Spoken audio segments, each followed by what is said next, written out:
Marcos is gone, where would we channel our excess energy and emotion? No, if there is already no evil in the society. And so we become politically correct individuals. We organize fundraising activities.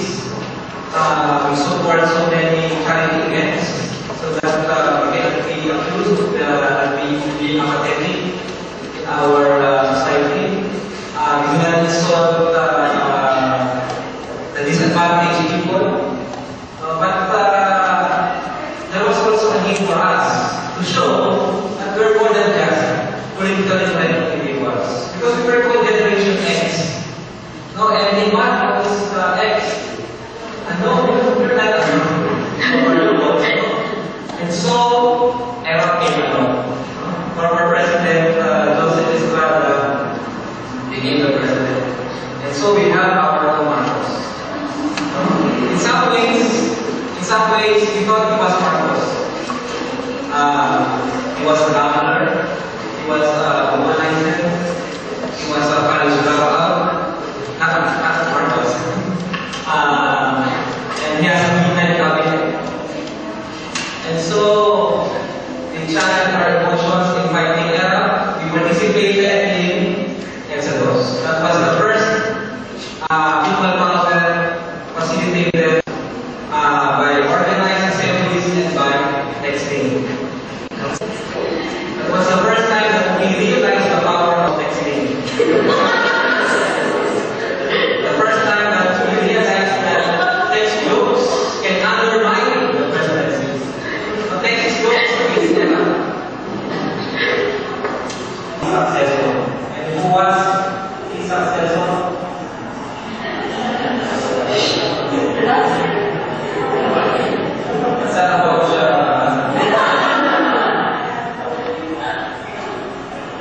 So we come to Ryerson.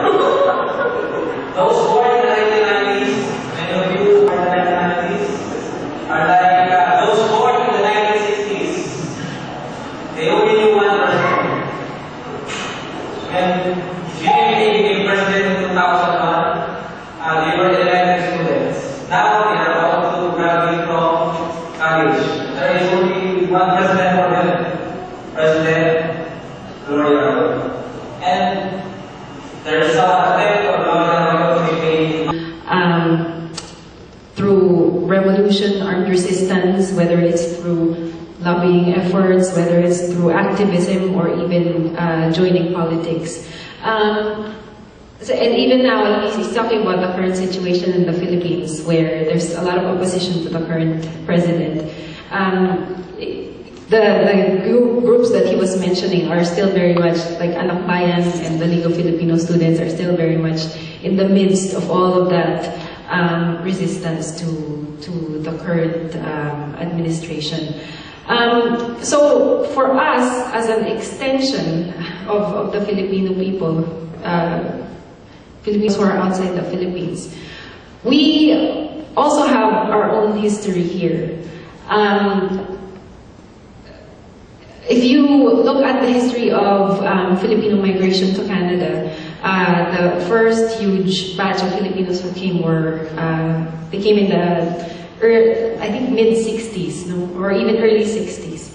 Now, the children of those people, of those Filipinos who migrated here in the 60s, became teenagers, no? in the mid-80s.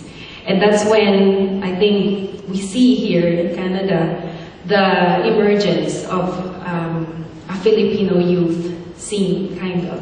So right now I wanna call to the front of the stage our panelists, who I said before were some of the earliest youth leaders in our community. So first we have Roel Sarmago. Roel, if you can come up.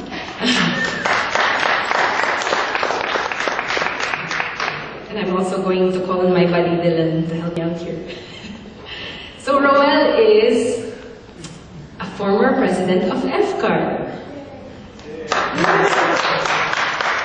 So We'll go through all the introductions. So let me just read his bio. Roel is an alumnus of the Filipino-Canadian Association of Ryerson. He started out as a general member in 1993, became sports rep. Who's the current sports rep of FCAR? He's not here. He'll be here tonight. Became sports rep the following year and served as president during the 1995 to 1996 term.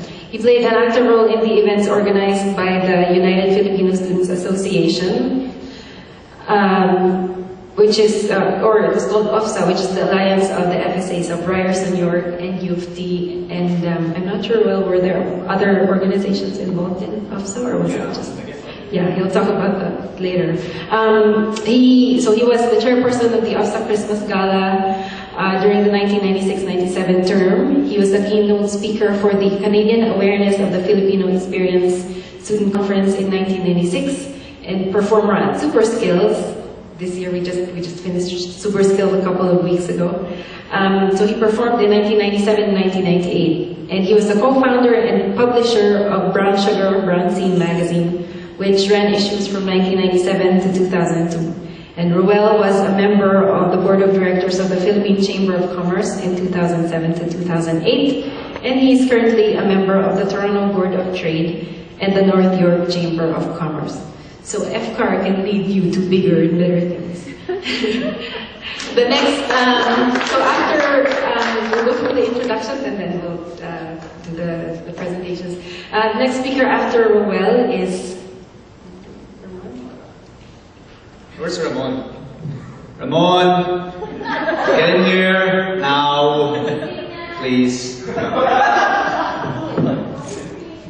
Your intro now, Ramon. He's cool. Okay, let's see. Ramon Grajo is a PhD student in philosophy at U of T. Yeah. His research area is in the method of political economy. He's a student of Philippine society and culture, and he first became active in the early 90s in various Filipino university student orgs, and then in the Philippine Solidarity Movement. He was a co-organizer of the Filipino-Canadian National Youth Consultation of the Philippine-Canada Human Resources Development Program of the Canadian International Development Agency. And he's also a founder of various youth organizations and organizer of migrants, workers, and community organizations, and a human rights advocate. And he has a lot to say, so if you ever wanted to have a deep conversation about all things Filipino, then he's the guy you want to talk to. But anyway, he's here, and he's our second panelist. Is there a third right now, or is it just those two? Oh, okay. So we have a third panelist who we're very lucky was able to join us today because I told her not too long ago only. But we have, as a third speaker, Nadine Villasin, who is the current artistic director of the Carlos Bolosan Theater Company and is responsible for transitioning the company from a community theater group to a community-based professional theater company. She co-wrote and performed in CBT's Toronto production of Miss Oriented in 2003, as well as Tisri Dunia Theater's Montreal production in 2005, both of which played out to sold-out audiences. Actually, I think I saw the Toronto performance of Miss Oriented. Nadine developed and sometimes performs in Tales from the Flip Side, which is, by the way, happening next weekend. CBT's annual showcase of emerging Filipino-Canadian playwrights and theater artists. And Nadine is one of the co-founders of the Kapisanan Philippine Center for Arts and Culture, located in Kensington Market, and has been instrumental in initiating community events such as the Cultura Filipino Arts Festival, as well as the Flipside Festival.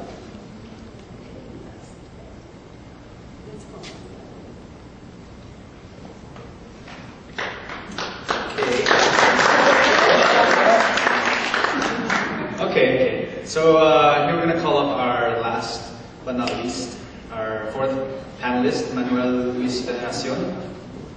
Okay. Hi. Oh, you can have a chair. Let me go.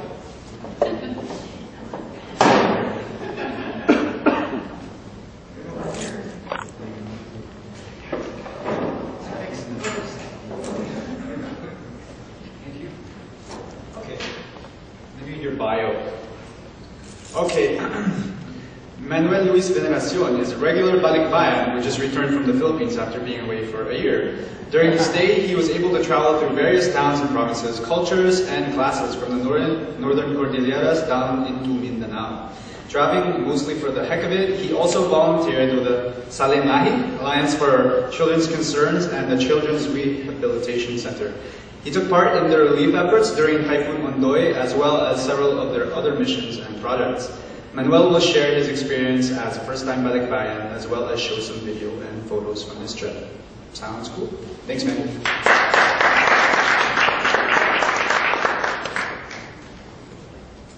We now give the floor to Ruel. Oh wait, but his microphone not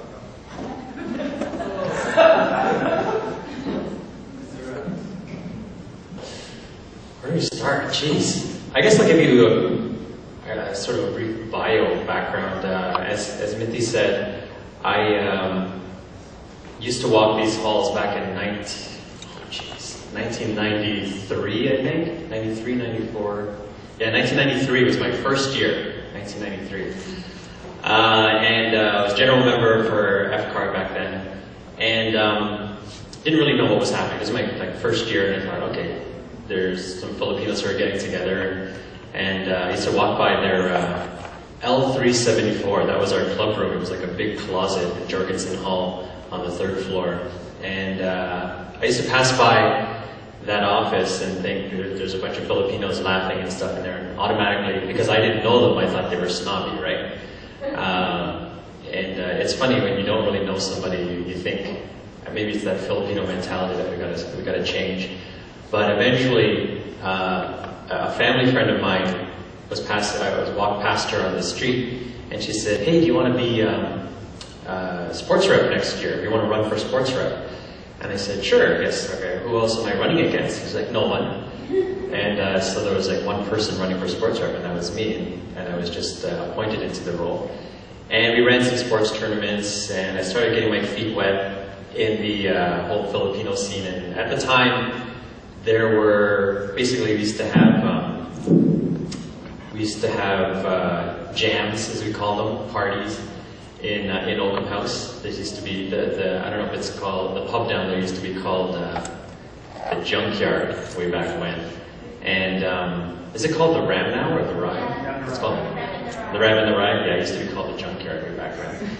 And we had parties down there. But the thing is, and we had sports tournaments like basketball and volleyball sports tournaments, and it was neat for me to see Filipinos getting organized, but there really was nothing Filipino about the events that we did. Oh, you know what, give me a 2-minute warning, because I'm just going to try to get through as much as possible. Make sure we have time for other speakers.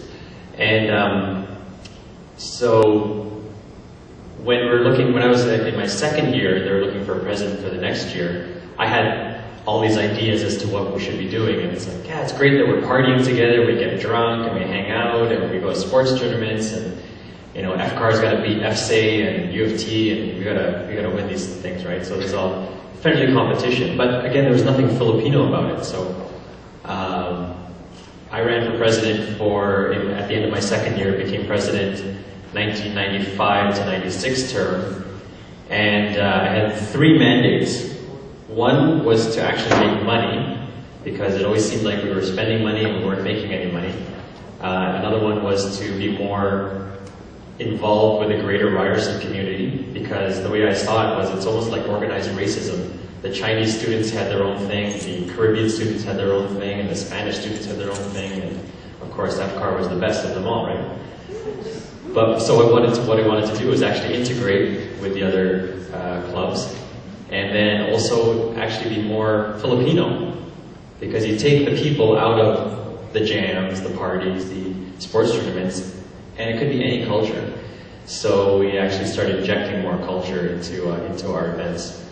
And I achieved all 3 of those things, which was great. And my vice president at the time, some of you might know a gentleman named Len Cervantes. I kind of grouped him for presidency for the next year, and that's the year that Super Skills first started, and we launched something called CAFE, Canadian Awareness of the Filipino Experience, which was kind of like this. It's just like a weird time warp, because it was a small group like this, But from cafe, it just mushroomed into like this huge student conference. And I think at its height, maybe 3 or 4 years later, we had about 300-400 students from all across Southern Ontario, and even people from the States come up. So it's great that you guys are doing this. Keep it going, because humble beginnings, you know, it could grow to something very big. And I've seen it myself. So congratulations to you guys for doing this. Around the same time, kind of like FCAR's, well, we look at it as the golden era, because that was our era. We were very active, and we were like the ones that really had events that everybody just had to attend. And all the other student groups would kind of ride our coattails, and it just made it stronger. It's not like we were conceited about it, but we're like, you know what, we've got a good following. Why don't you guys just join us, and we'll just all have parties and fun together and have these huge tournaments together. And so the resurgence of something called UFSA came around, which was the United Filipino Students Association. It started off with the Christmas Gala, probably in the late 80s. There was a formal Christmas dinner, and it was a partnership between U of T, St. George campus, and FSA. And they just called it the Filipino Christmas Gala.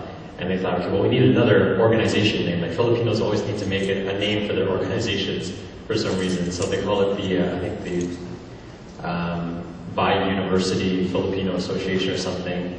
And then Ryerson got on board. There was the Tri-University Filipino Christmas Gala. And then by the early 90s, it was called Waterloo came into it. And they were called the Quad University. So it's going to be a little ridiculous. So we needed an umbrella name that could have as many members as possible. So then we came up with something called the United Filipino Students Association, which was not supposed to be an organization on its own, but it was just an umbrella sort of name to organize people, organize all the different member organizations, so that we could all do stuff together. And I think that's kind of like where you guys are right now. You're starting to communicate with the Filipino student groups at U of T and FSA again. And, you know, I think that's a really good thing, because there's much more strength in numbers. Anything you guys want to do, there's much more that you can do when there's more people, of course, right? And perhaps another time, I would love to come back and get into more details about what we actually did and how much fun we had, so that you guys can hear more of the stories. But in essence, for this talk, I'll move on. Cafe ended up going on for about 5 years, and it got bigger and bigger, to the point, like I mentioned, we had about 300 or so attendees at Western, at Wolf. It was what it was called. I think it's still called Wolf. They hosted it there, and we all went up there. It was about 300 people. And then Len and I were at the end of one of the cafe conferences. We were suffering from cafe conference fever. We're like, yeah, we're going to change the world, you know, Filipino awareness, you know, all that sort of thing. But we were leaving school. We were just about, I was a year ahead of Len, and we were wondering, how can we keep doing this? Because we love what we did. And another friend of ours, by the name of Romeo Candido Jr., he was kind of like the shit disturber of the group, and he kind of still is. Great guy. He came up to us and said, hey, how about we start a magazine? And then we ran with that idea. We found, well, Len could write. He's now a senior producer at MTV Canada, which I think you'll hear from him this afternoon. We had another friend who went to George Brown for graphic design. And my course here, my program was graphic communications management, which is basically the business of print. So we had a writer, graphic designer, and a publisher. Yeah, let's run a magazine. But the thing is, what we didn't know is how to make money. And so we went through a few years of test, trial, and error. Actually, I'll tell a really quick story, and I'll end it off here. The way we launched it is actually kind of neat. For about 2 years, we tried to launch this magazine, and we had all these great stories. We had writers, we had people who could come up with awesome designs, magazine layouts and stuff, and I knew how to put it all together. All we had to do was put it into a computer and hit print, but we needed to print like a few thousand copies. The problem was we didn't have money to print that. So we racked our brains for several months, for about a year and a half. How are we going to do this? So another friend of ours who was a creative director in an advertising agency, on a little note, really keep the contacts that you have today, because you never know when you can help somebody else out or they can help you. Because I kept a Filipino contact from high school, saw him in university, and then afterwards he came around and said, well, what is it that you guys can do well? And Len and I looked at each other and we're like, well, we know how to throw parties. At one time, is the cafeteria still called the Hub? Yeah. One time we packed that place with probably about 700 people. I think the capacity was only like 350 or something like that. But we packed the place, and it was a partnership between a few different student organizations. So we knew how to throw parties. So my friend Noel, who's the art director at an advertising agency, he said, why don't you guys throw a launch party? Again, there was the spark, and then Len and I put our heads together and we're like, yeah, we know how to spin things, we know how to hype things up so much that it's almost a white lie at the beginning, but after the fact, it actually came true. So we said we were going to launch a magazine. Even though we didn't have a physical magazine in hand, we said we were going to launch this new Filipino-Canadian magazine. And Len was working at Sullivan Entertainment at the time, which produced some well-known Canadian hits as Anne of Green Gables, Road to Avonlea, like really boring stuff, right? So he was working there. I was working at Now Magazine. Yeah, word up. Now Magazine, just down the street. So we were in our careers. And so we decided to launch this magazine. We did a whole PR campaign. We negotiated the use of this venue for free. Again, our negotiating skills of what we learned at FCAR. We negotiated to use this venue down at, where was it? Duncan and Richmond Street, I think it was. Right at the corner there. The venue's not the same anymore, but we got the use of that place and we said, we'll bring in tons of people. You guys will make money off of the bar. We're going to bring in, we basically didn't have any proof, but I sold it to the guy and said, we can bring in like 500-600 people easily. We're launching this magazine, blah, blah, blah. You'll keep all the bar. Just let us keep the money at the door and coat check. And that's how we were going to make the money to launch the magazine. And so we said, yeah, sure, do that. So we ran this PR campaign. We ended up having CBC Radio show up. Now Magazine showed up. iMagazine showed up. We had a bunch of different ones. And then the night of, we didn't really know if people were going to show up or not. We just knew we could throw parties. And so the first few people started, and there was also a Filipino modeling agency that was starting up at the same time. So we had beautiful people wearing brown sugar t-shirts. And they were like the party hosts. And so it was, when did we launch it? I think it was like in February we launched it. So it was a cold day, a cold evening, and people started trickling in. They paid their cover at the door. It was like, we charged $7 before a certain time and only $10 after like 11 o'clock. And we charged like $2 at coat check. So first people started trickling in, then more, and then we actually did pack the place. We didn't quite hit our quota at the bar, but the guy he had overshot what we had to make at the bar anyway, so he was still impressed the fact that we made so much at the bar. And so he let us off the hook. We didn't have to pay anything. But we had about $2,000 from the door in coat check that we made. And people were asking, where's this magazine? And all we had were like billboards printed out, largely like billboards on easels and stuff like that. We said, we don't have the magazine here. We want you guys to go out and actually purchase them from our retailers to show them that there's a demand. Like, oh wow, that's really smart. Little did they know we didn't even have the money to print. Like, wow, that's really smart. Okay, cool. So that's the cover of the magazine. We had the whole thing ready. It was on a disc and ready to print.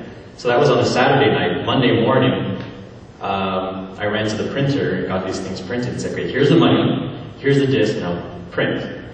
And then we got them out to the venues. Actually, we got them to the venues late. The retailers were pretty late.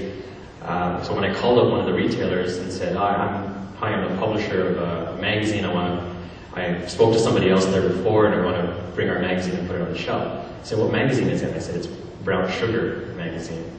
And then the guy on the other line said, oh, you're the guy. I'm like, what do you mean? He's like, what's the big idea of telling everybody that your magazine's going to be here? We had no idea what they're talking about. I go, really? So there was a demand? It's like, yeah, there's about 10, 15 people every day for the last week asking where this magazine was. We're like, oh, cool. Okay, well, I'll be right down. So dropped it down there, and that was our first issue. So we did 2 issues of Brown Sugar. That was the time when the internet was just taking off, and our domain name, our website address was www.interlog.com/BSMag. Brownsugar.com was actually a porn site. And we're like, no big deal, brownsugar.com. So then we realized we had to change the name, so we changed it to brownstein.com. We bought that domain name, and that's what we published as. And we had published about 13 or so issues after that. And then, well, fortunately we weren't making enough money off of it. We had to let it lie. And then that's when Lem started his path on being an executive senior producer or something bigwig at MTV Canada. And now I'm at Investors Group. I'm a division director there. And the company's sending me to Tokyo at the end of May, so I'm doing well. One last little plug is if there's anybody who's entrepreneurial, get in contact with me or get in contact with Roland, who's got my contacts. And I'd be happy to forward your resume to other people or something like that and just keep the continuity going. But I'll stick around for a little bit longer if you guys have any questions. Thanks.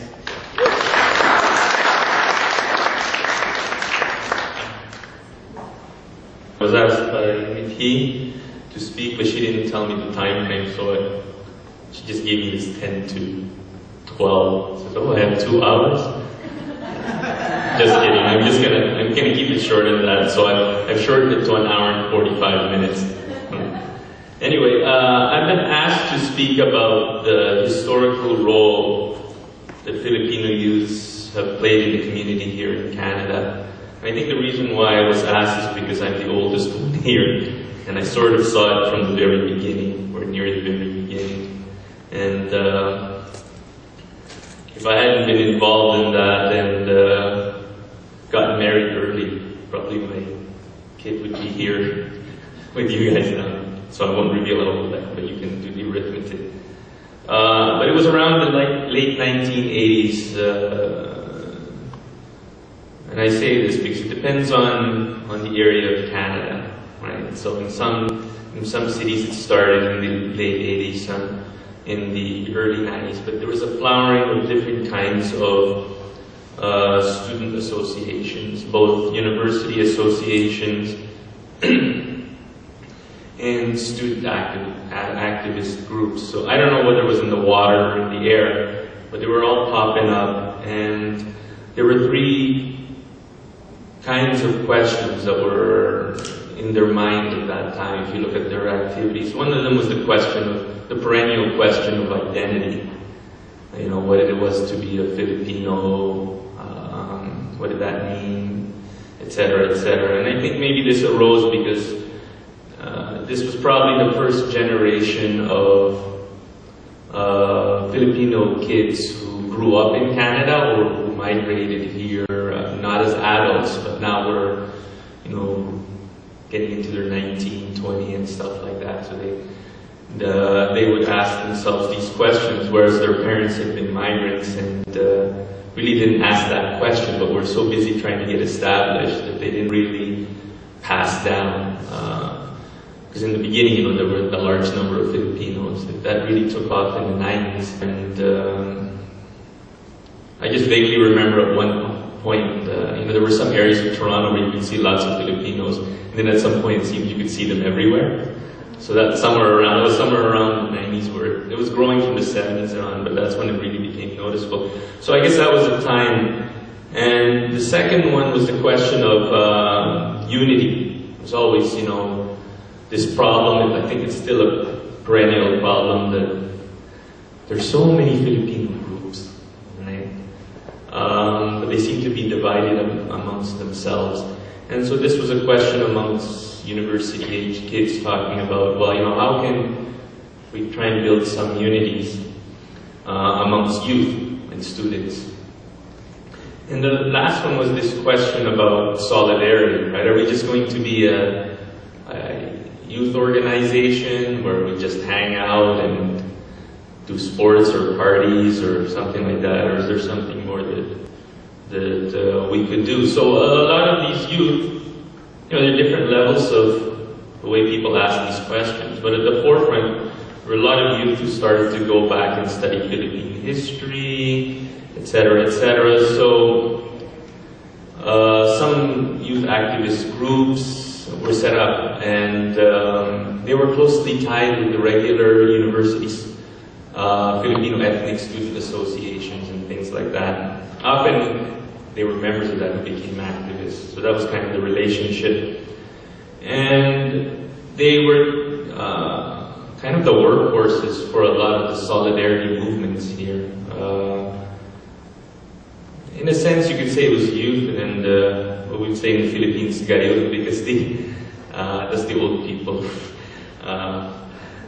Because the people who had recruited them into solidarity work were ex-student activists, right? They were activists in the 70s who would come here because of martial law or the economic crisis. And so it was just a meeting of people who were youth activists and people who were now youth activists. And this is the time when the first question about, more than unity in the cities, right? But even the question about, can we speak of a Filipino-Canadian youth movement across Canada? And that's why we managed to trick PCHRD, which was a program of CIDA. I don't know if you know CIDA, but it's the Foreign Aid section of International Affairs. We managed to trick them when they were in a vulnerable point because they had been exposed as funding warlords in Negros in the Philippines. And so now they set up this PCHRD program, and it's supposed to promote human resource development. And so we tricked them into funding a Canada-wide youth consultation. That's the language we had. This is the language you got to use when you're talking with government, right? Or government agencies, youth consultation. And we held it in Quebec, in this town outside of Montreal. Marco was there. He's an Alpha youth like me. And so there were youth from BC, from Vancouver, all the way to the Atlantic provinces, Filipino youth and Filipino Canadian youth, and they talked about questions about the divide amongst Filipino youth between those who grew up here and those who were newcomers. Right? There were linguistic differences, cultural differences, and things like that. They talked about their need to identify, what it was to be Filipino to them, and the problems in Philippine society. And so they actually set up a program of action there that is actually the root for talking about the activities of Filipino youths and its consequences afterwards, right? So there was talk about setting up cultural groups, getting active in all sorts of people's movements. And that make it, because it was done locally, but in terms of Canada-wide, right?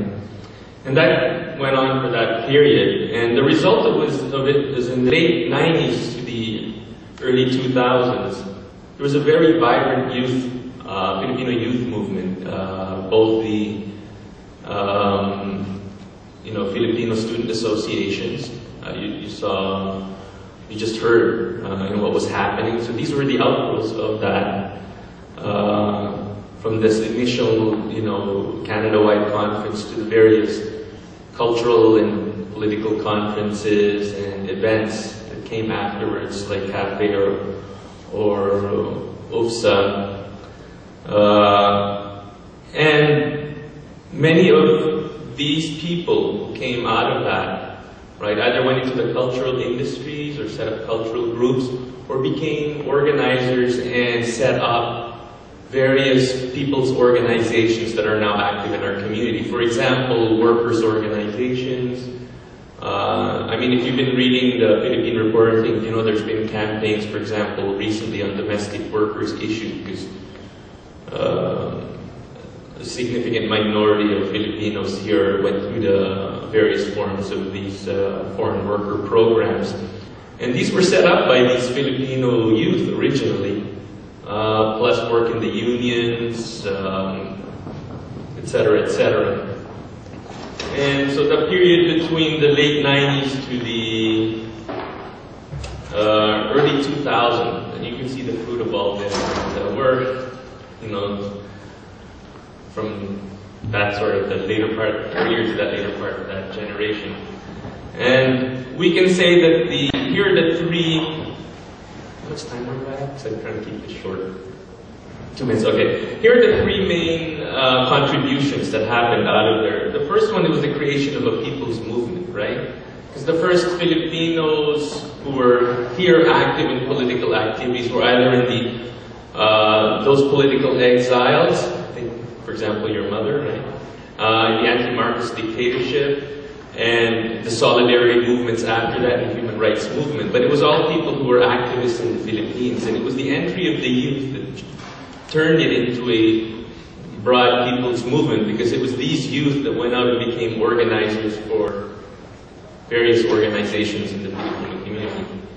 The second thing was in reinvigorating and putting to the forefront the importance of Philippine identity and culture.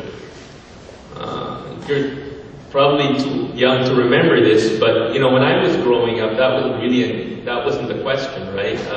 People were trying to integrate, and they thought that meant that you wouldn't tell your kids anything about the Philippines. They wouldn't even learn how to speak Filipino or anything like that, right? And some of you still went through that experience, especially if you were from a smaller town or something like that.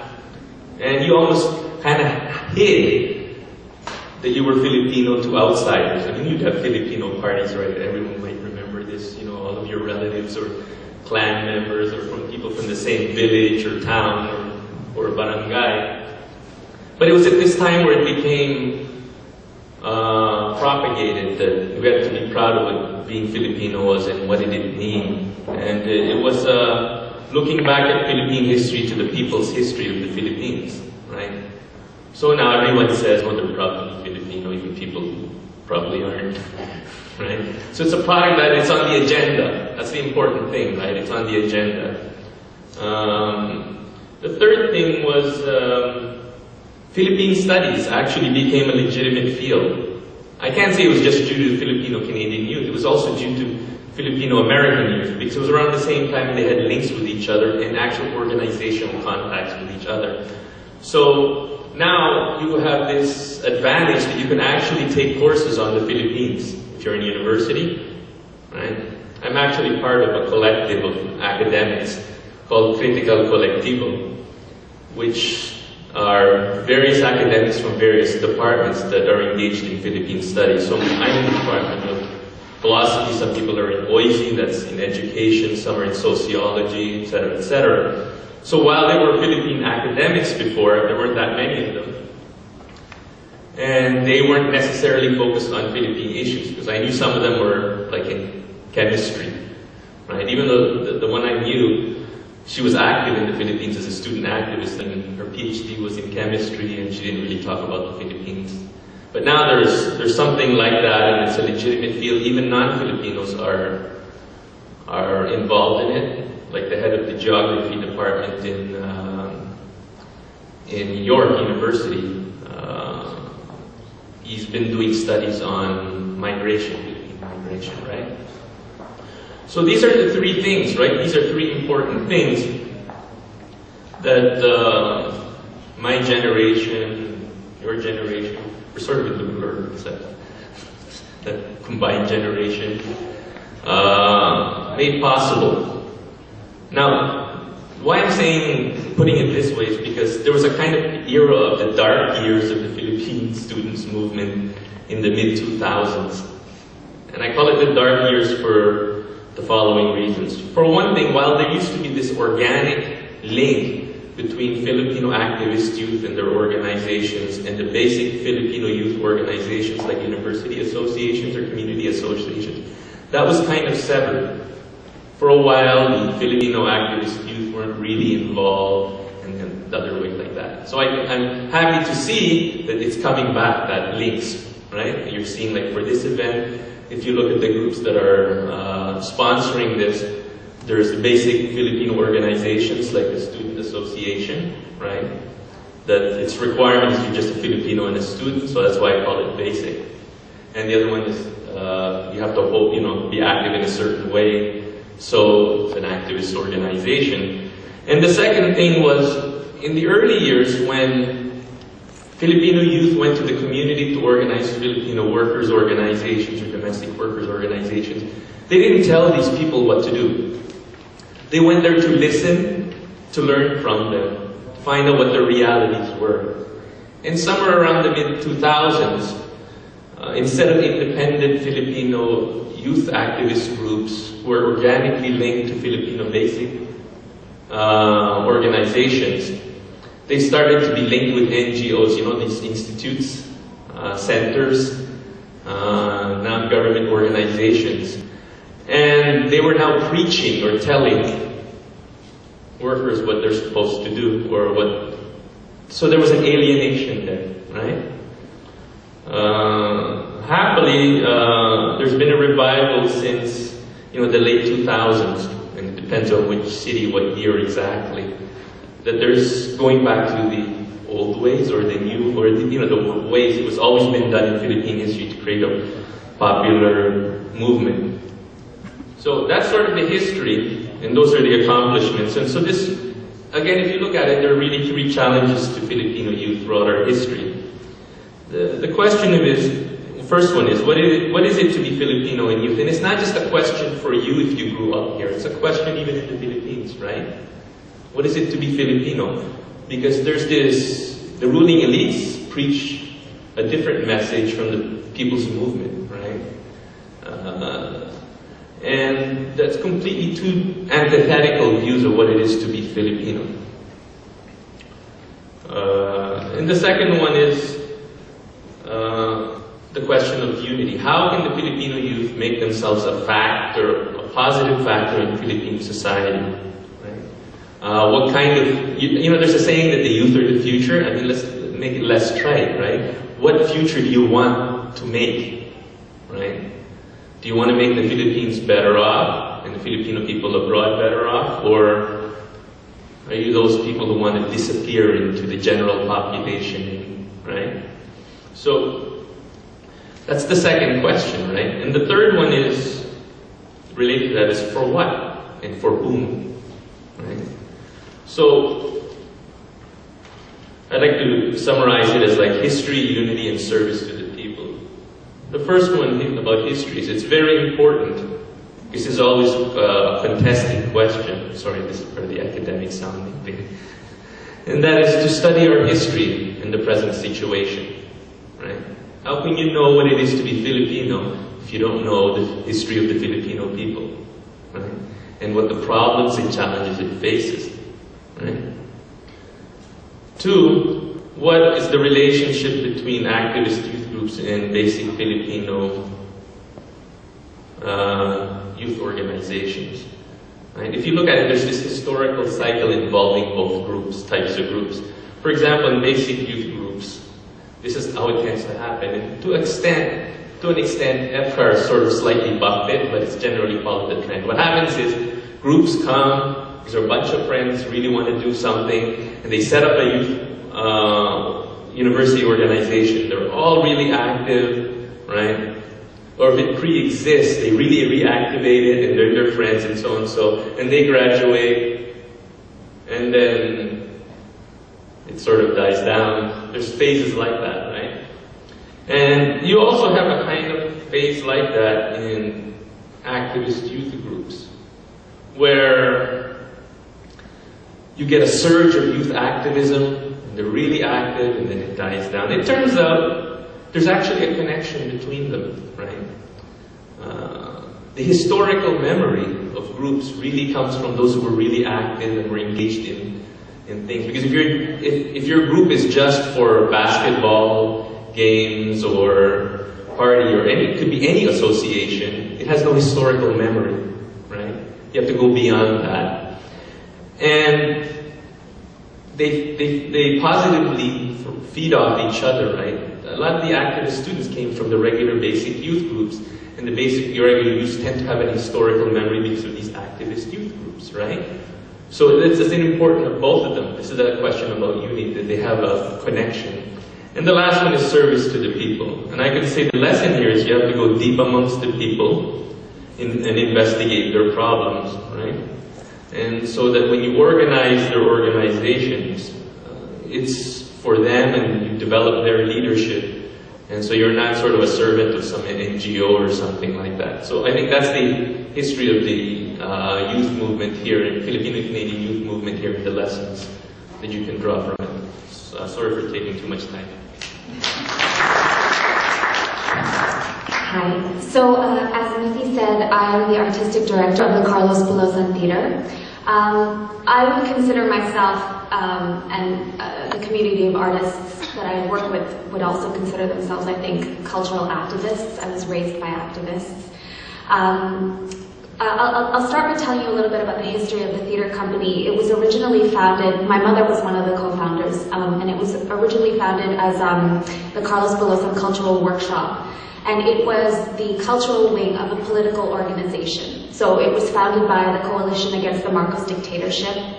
And it was thought that an important way of engaging the community and educating the community could potentially be through theater. So CBT is actually the longest standing Filipino theater company. It was a community theater group at a time when community in theater was a dirty word.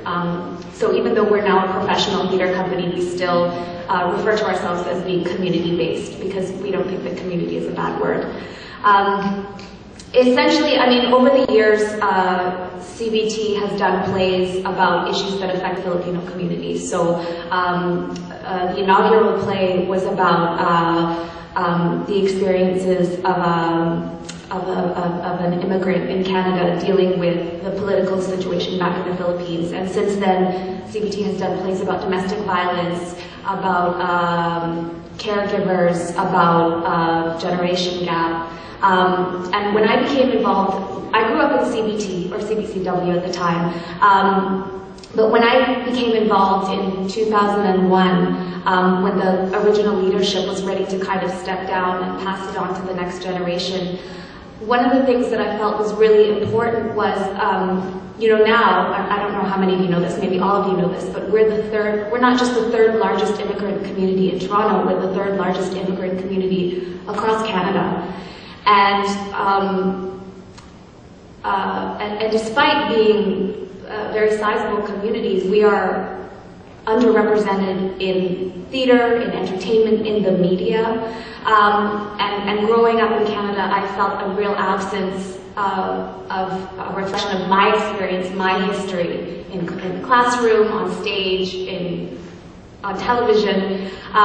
So for me, one of the most important things when I became the artistic director was to talk about, I really wanted to talk about, to give voice to my generation and the experiences of my generation. So the first play that we did was about identity, was about cultural hyphenation and identity. And since then we've gone on, we've been doing history plays because that's what's interesting to me and I think and important, particularly for first, second generation Filipino Canadians who don't know a lot about their history and who experience cultural shame because of racism.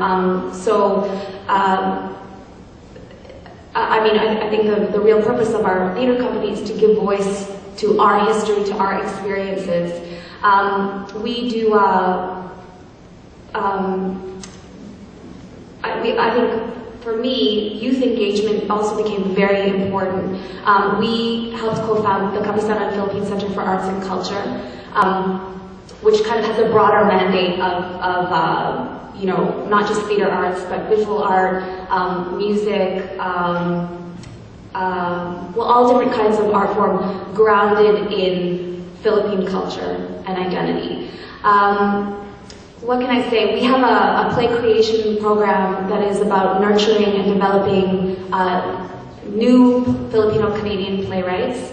And inevitably, I mean, inevitably, we don't control what people are going to write about, but inevitably, each year, we've been doing this for 9 years now, and inevitably, year after year, new playwrights always want to talk about, there's always a play about identity, there's always a play about racism, homophobia, because these are the things that we're experiencing in our community.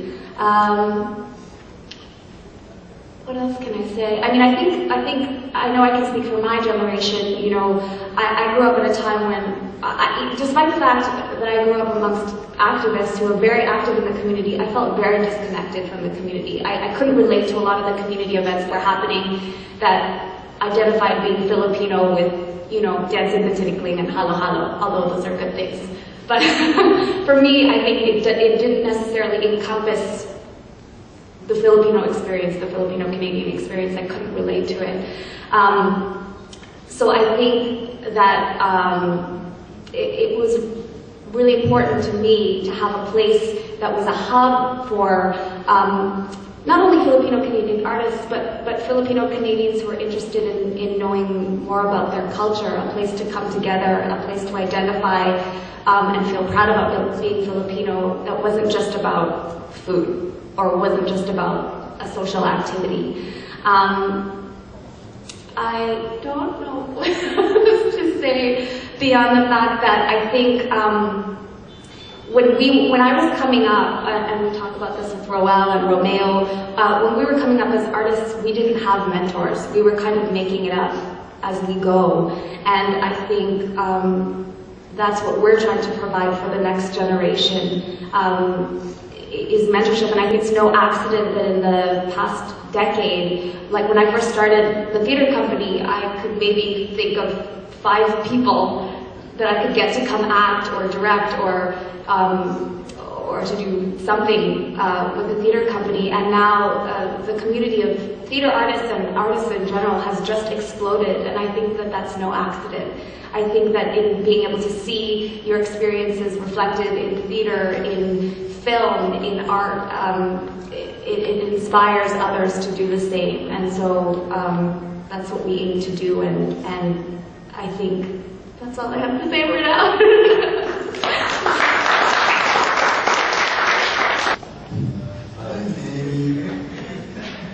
I find it very funny that I'm amongst a really accomplished panel, because all I really did was go to the Philippines and come back. But I am also, I can say maybe fruits of their labor. I used to go to cafe events and perform at Super Skills, and a bunch of my ex-girlfriends I probably met there.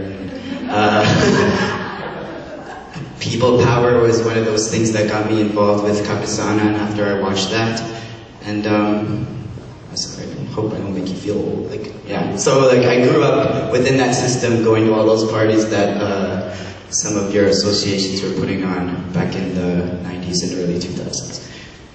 Anyway, so I'm Manuel. I didn't even finish school, so it's funny that I'm speaking at a student organization. But so I guess I should give you a little bit of my history. So I was born in the Philippines. I came here when I was 6 months old. So I was really pulled away from home. And I guess growing up, I grew up like any Balikbayan. We spoke English in the house, blah, blah, blah. And we never went back. I only went back when I was 10 years old for like 2 weeks. And when I went back last year, no, 2008 in October, I went for a year. And the reason I just bought a one-way ticket. I quit my job, saved a bunch of money, quit my job, and just left. And the reason why I did that was because I had never been to the Philippines as an adult. I knew nothing about it.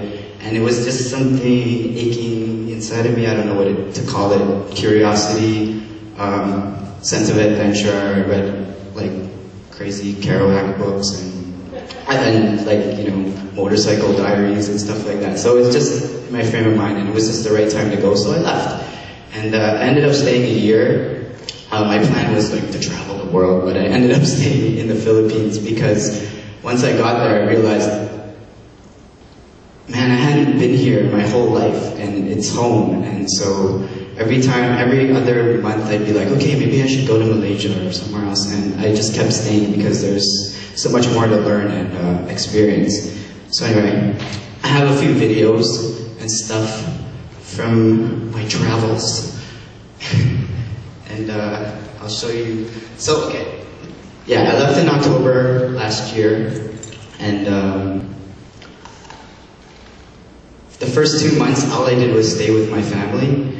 And that was because I was scared. Like, I don't know if any other Filipinos here, like their parents tell you, oh, the mosquitoes are this big, and don't talk English to anybody, they're gonna kidnap you, and like, don't go to Mindanao, there are crazy people there, and you know, just a whole lot of filling your head with, like, what is this place that I'm going to, right? Like, I'm from here? I don't know. So I kept some journals, and this is basically when I got there, this is where I was at when I arrived. This is pretty much how this works. Oh my gosh.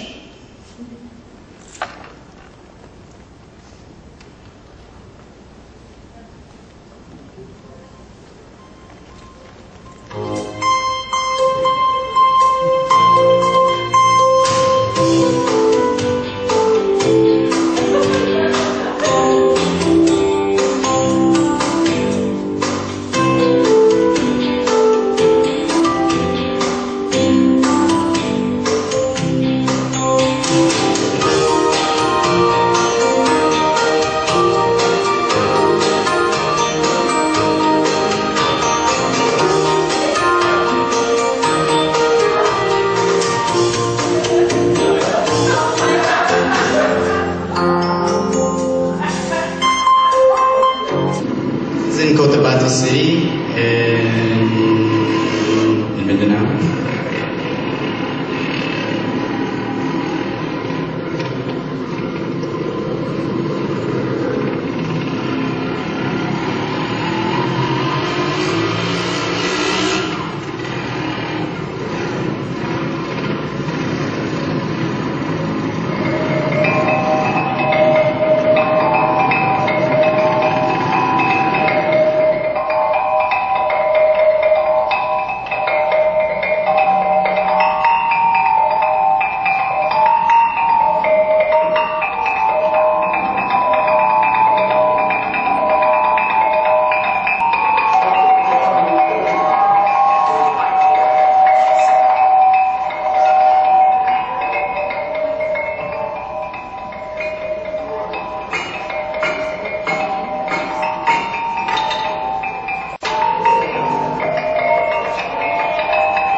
You should always bring chinelas in your backpack wherever you're going.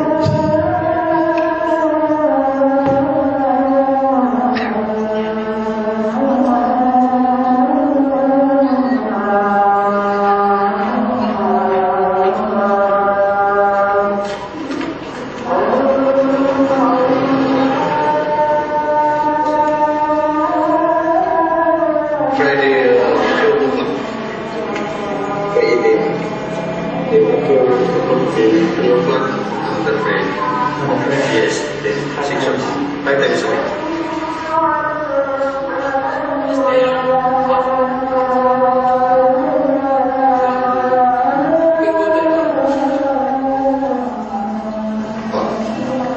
Muslims, but there's also different indigenous Muslim tribes that meet. And he's just talking about the major ones, and he's talking about himself right now, where he was originated from his heritage. May tribe is Mindanao na yan, also. Mindanao. Tama. Sorry. Maganda doon. You can visit there. He's talking about where he's from. Tawi Tawi is a really hard place to know, and that was where he's from.